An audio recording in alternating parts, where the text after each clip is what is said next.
Мақпал, бүгін біз сенімен өте қызықты тәжірибе жасаймыз. Менің қолымдағы су қандай су? Лас су, иә? Енді біз бұл суды тазартуымыз керек. Бізге керекті құрал-жабдықтар банка, құйғыш, мақта, безендірілген көмір, дәке керек, де лас су. Енді біз кірісейік, суымызды тазартуға. Ең алдымен керегі банка керек бізге. Құйғышымызды аламыз. Дайындап қояйық осылай. Ең алдымен бізге дәке керек.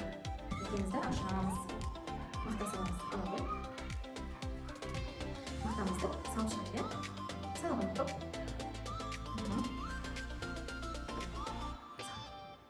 Осылай салып шығайық.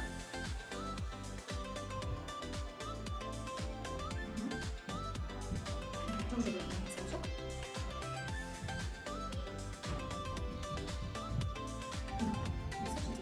Енді біз бұны орап аламыз. Ендігі кезекте біз бұны ұшымызға қойамыз. Ал ендігі кезекте тағы да дәкемізді аламыз.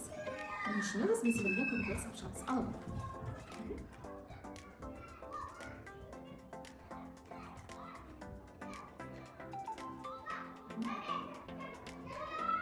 Сала берсеңіз.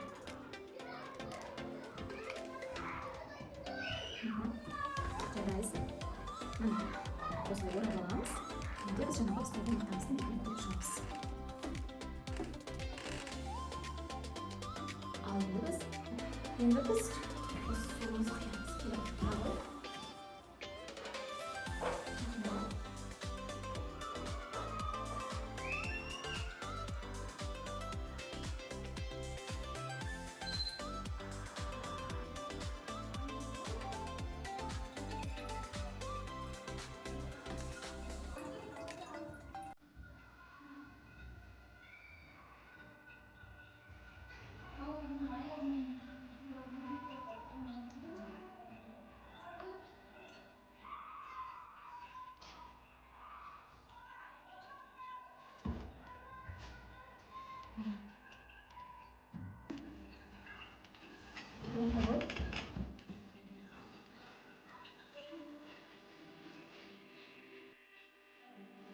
Мына қарайлап қой, енді біздің суымыз қандай болды? Ішінен тазарды, иә? Бірақ бұл суды ішуге болмайды. Біз суды ішу үшін біз арнайы сүзгіден өткізуіміз керек, иә? Қайнаған су ішуіміз керек. Су біздің денсаулығымызға өте пайдалы.